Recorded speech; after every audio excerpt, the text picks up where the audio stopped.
I am sorry for the length of this, but here I am and what I'm going through. In the wee hours of August 31st, I found out my girlfriend of 7 years was having at least one affair. I looked in her phone and found a whole slew of messages copied into the notes section of her iPhone over from the app Kik. For 2 weeks, we talked and I did some independent digging. In that time, she confessed to having had inappropriate relationship ranging from sending topless pics of herself to a long-term physical affair with 8 different people, 2 of whom were friends of mine. Another was my ex-wife and one was her uncle. On top of these 8 people, she also had emotional texting affair with several others, one of whom was another friend of mine. Another was her cousin's husband, and a few others. This emotional affair may have been physical as well. She denies it, but at this high level of body count, does it really matter? The longest affair for the last 3 years was with my bandmate and friend. We played in a band that regularly gigged twice per month. She would always be dancing up a storm. We also spent plenty of time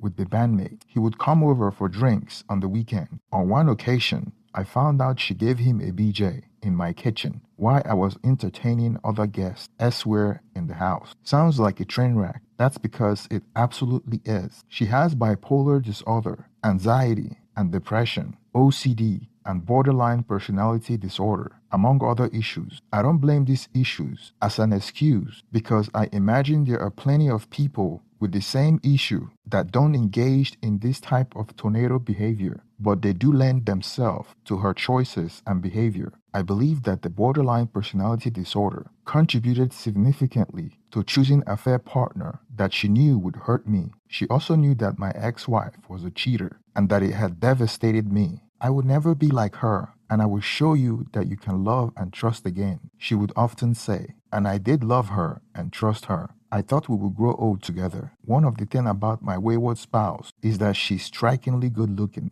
At least everyone else thinks so. It was to the point that random guys would hit on her when we go out. Some of them would persist to the point that it would be downright creepy. This used to give her a lot of anxiety. She used to hate leaving the house for it. I often saw this happen and how it affected her mental health. I also tried to be a rock for her. Furthermore, her male friends that she had for a long time would also inevitably either confess their love for her or suddenly out of the blue send her a dick pic and she would show me, "Oh God, look what just happened." And I would believe that it was unsolicited. Showing me made me trust her. Her super intense affection for me also made me believe that I was the only one. For my part, I was nearly clueless. It was always clear that she wasn't normal, but I never had any suspicions that she was cheating until near the very end. A few things happened, and her manner of handling things and her explanation didn't quite add up. I toughed her on D-Day. We had a complicated living arrangement. She still rent a basement apartment 7 doors down the street from me, but we were for all practical purpose living at my house. Over the next 2 weeks, I was in a complete daze and barely functional. My 14-year-old daughter from a previous marriage even cooked dinner for me several times during this period because I was both emotionally and physically spent. Once out of the immediate fog, at around 2 to 3 weeks post D-Day, I resolved that I would cut off any possibility of reconciliation. Not only were her attempts to come clean not sufficient to believe I had not been trickle-truthed, but the extent of her cheating and the insanity of her choosing partners made reconciliation impossible for me. I also believed that her affairs were very likely to resume at some point in the future if they had even stopped at all. My view is that she's a sociopath. She manipulates me and everyone she encounters. She does it for money. She does it for emotional assurance. She does it for the thrill and ego boost. She does it to fill bottomless holes in her life. She also does it for revenge, for whatever petty manner she felt I slighted her. I feel completely used to it. I also feel sorry for some of her affair partners because, like me, she promised a few of them the moon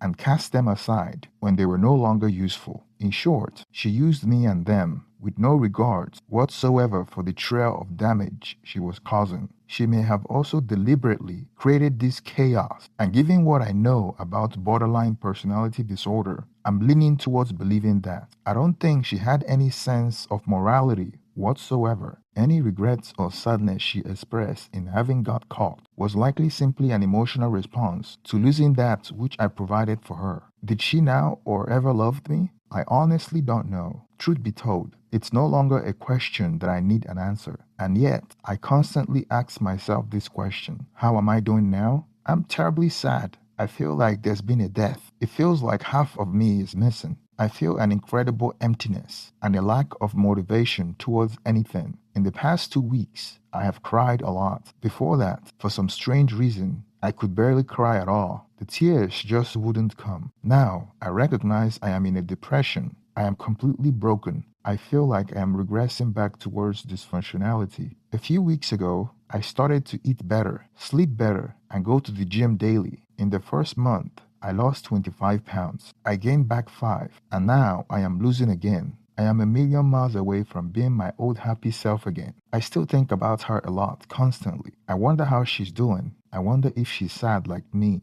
I wonder if she regrets what she's done. But I realize that it's pointless to ponder questions because they need no answers. And yet I can't stop. I need help. I will say it again. I really need help. I don't have a strong friend group. Most of my friends are guys that just aren't good at giving emotional support. Weeks go by before any of them would reach out to see how I'm doing. We're here for you, they say. But then it's right back to, oh, look, Bitcoin is going up. I have a family friend that loves me dearly, but they are also poor at emotional support. They are the logical types. Just go over there. Just get over it. It's been 3 weeks. Time to get over it. I am in hell and I don't know how to get out. Please help. Therapy isn't an option. I have decided to list the APs in a separate post so as not to distract from the main. Here's a list of affair partners she had and a brief summary of what I know. Number 1, Andrew. She cleans house for cash under the table for a guy she previously and briefly dated. She used to tell me that he would always hit on her, but that she would reject his advances and always prefer doing the cleaning when he wasn't home. In her confession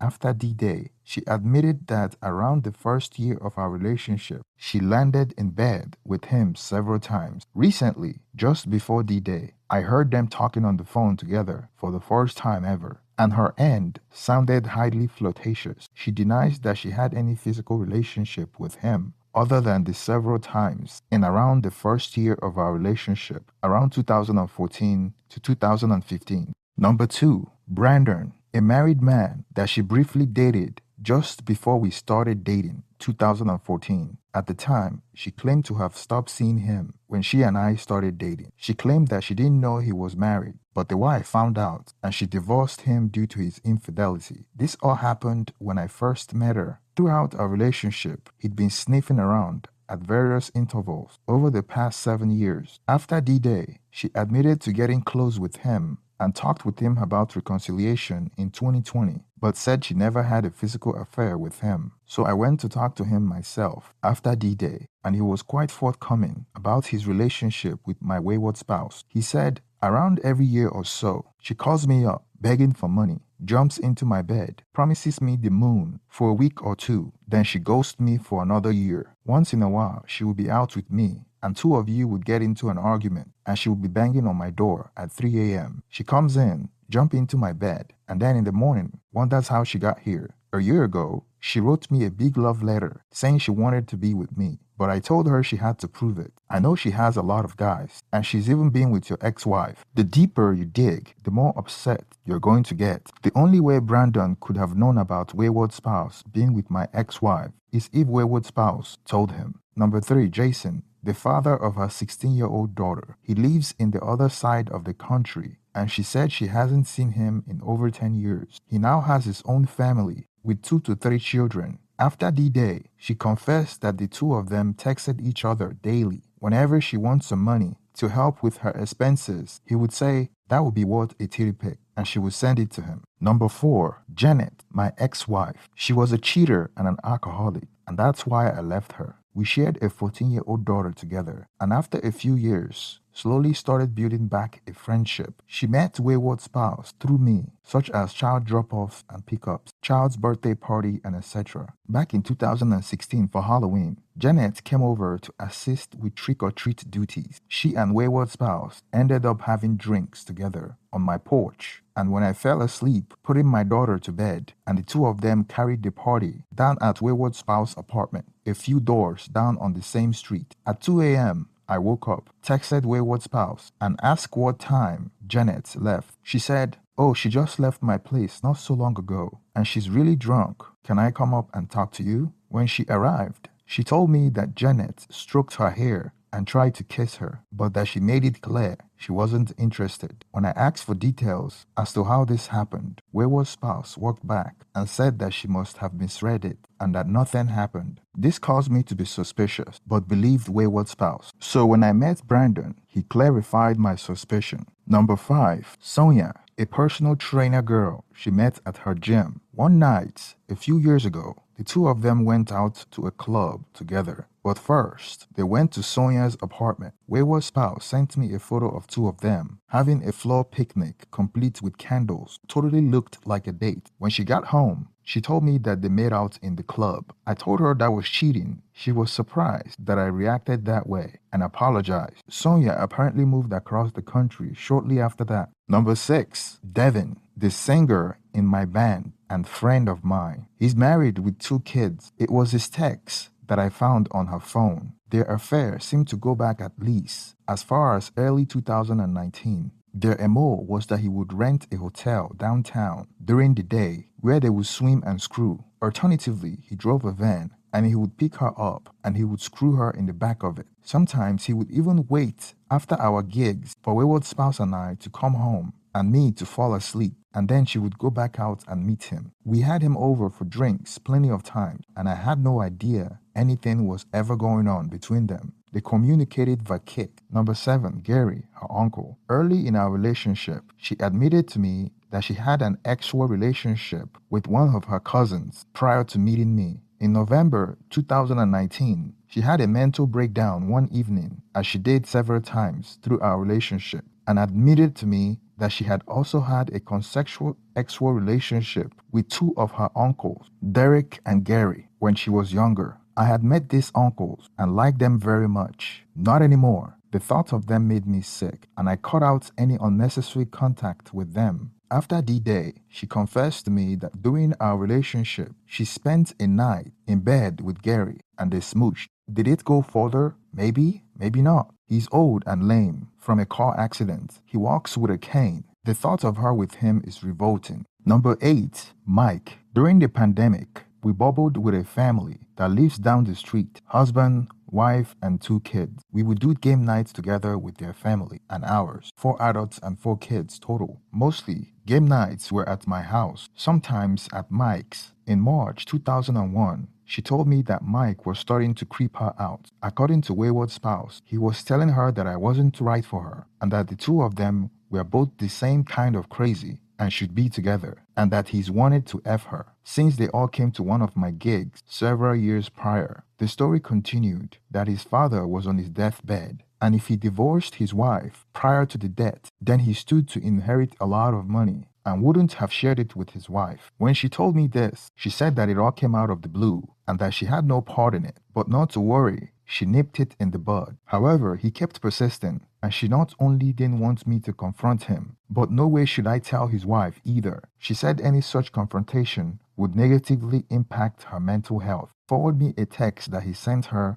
that clearly stated he had thoughts the 2 of them should be together. I immediately put a stop to game night and confronted him, but at the time I said nothing to his wife. After D-Day, wayward spouse confessed to me that she was meeting up with him downtown for coffee, lunch, shopping, and etc. And then, one day, he took her to pay by the hour hotel downtown. She claimed that once she understood that that's what it was, she tried to back out, said no, let's go home. She said she was uncomfortable and didn't want to do it, said no a bunch of time in the lobby. But once he coerced her up to the room, she said, I stopped saying no. I knew it was going to happen. She said that she talked to her sister and a therapist afterward about the experience, that both of them said it was RAPE. She said, I wouldn't go as far as to call it that. A few days after D-Day happened, I didn't know yet about the excursions downtown or the hotel room. I told Mike's wife what I thought I knew happened at the time, that he was propositioning her, but I didn't know she had played a part in it, or if anything ever happened. She confronted her husband. As far as I know, Mike and Wayward's spouse has spun enough of a story to make it seem like either nothing happened and that I am the crazy one, or that their involvement was far less than it really was. Mike's wife now walked past my house and seemed to try to avoid me. She told me that she doesn't want to know if something else happened. I told her that I respect that, and I have not tried to tell her Wayward's spouse's confession of the hotel room. This once I never got confirmation of anything physical happening. Number 9, Randy, a friend of mine from a previous band I was in. She met him briefly several times through me. He was liking her social media posts and commenting with positive messages. From there, it spilled into IM chats and then to text. I had no idea. One day, she and I were discussing something, and she mentioned nonchalantly that she had been texting with him earlier today. My reaction, what? You and Randy text each other?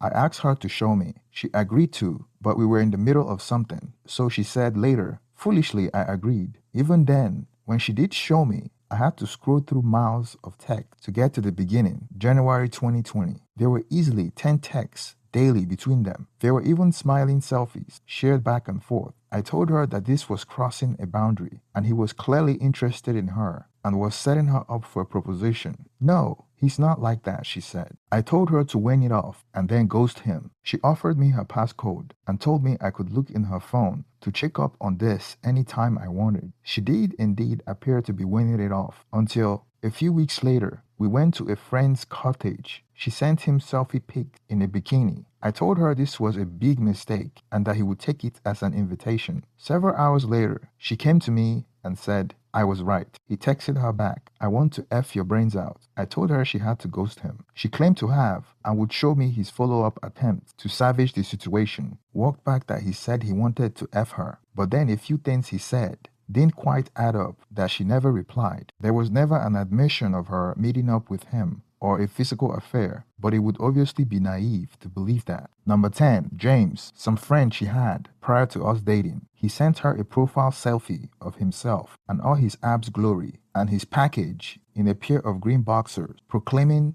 Happy St. Paddy's Day. She showed it to me when she received it. This actually happened with several of her former friends early in our relationship. She'd come to me and say, oh my God, not again. Look what always happens to me. And she would appear genuinely upset. This made me trust her and believe they were unsolicited and unreciprocated. Number 11, Kevin, a friend of one of her uncles. I met him once, and 3 of us went back to her uncle's house and spent an evening playing music together and singing. He also visited our city once, and the 2 of them went for a walk together. When I found the text of the 3-year affair with the singer of my band, I also found that she saved a love letter from the guy, Kevin, that alludes to an event they shared together that was magical and that he loves her, etc. She denies anything ever happened with him, that he simply got fixated on her and sent it unsolicited. Over the course of our relationship, she did return to visit the city where her uncles and this guy live, so they likely had at least one night together. Number 12, Gavin, her friend's dad. When I found her text from Randy above, she said, oh, and just so you know, I also text regularly with Gavin, but that there's definitely nothing going on. I looked at their text, not as extensive as with Randy, and minus the selfies, but seems like an emotional affair nonetheless. Who does that with their friend's dad? Number 13, Miller, her cousin's husband. Wayward's spouse told me for several years that he was always saying that he was extremely lonely and his wife lacked affection, dead bedroom, and that he liked leaning on my wayward spouse for support. She said that she would avoid being alone with him, but that she would text him frequently. After D-Day and I turfed her, she went and stayed with her cousin and Miller for a night. The next day, Miller drove her home and walked her inside. She says that Miller kissed her and she pushed him away. Several days later, Wayward's spouse and I were talking about the possibility of reconciliation, and we were looking at her phone together. A WhatsApp message arrived from Miller saying, hi, I just wanted to say I hope you're having a good day and that I hope everything is okay between us. Number 14, Derek, the other uncle. He's around my age. We would go stay at his place, out of town, somewhat frequently. and she would visit often without me. They always have a touchy-feely vibe to them. She always told me that they were close, that they have a lot of the same mental health issues. Whenever I go with her, we would have to sleep over. I would wake up in the morning, and she would be in his bed talking. I raised this as a concern, but she said it's purely platonic and I shouldn't worry. When she had a mental breakdown and admitted to sexual relationship with two of her uncles and one cousin, this was one of the uncles. It made me ill. I almost broke up with her. After that, I only ever saw this uncle whenever it was absolutely necessary. Throughout our relationship, other guys would come sniffing around too. There's probably more affairs she had, but who knows? Yes, I went and got tested immediately. I didn't get a call back. Which way I'm from means it's all negative, but I have booked a follow-up for next week just to make sure and discuss another health issue. Thank you everyone for the thoughtful replies. I am reading and rereading them carefully so that I can use the advice and look into resources some of you have suggested. Just to clarify, I have zero plans for reconciliation. Despite my heart being completely shattered, my brain is still functional enough to know that there's no going back to that. I have been no contact with her for a week and a half. She lives down the street from me though, so I have seen her walk or drive by occasionally. I wish she'd moved away. I also, of course, wrote off the friends of mine that she was with. And for someone that asked, we don't share any children together. We each have our own daughter, nor do we share any finances. So at least, in those respects, we have no legal issues to sort out. And yes, I'm working on a song about it, but it's hard to stay focused on anything. Thank you for staying to the end of this video. Please don't forget to like and subscribe. And also, let's get some reaction on the comment section. Thank you.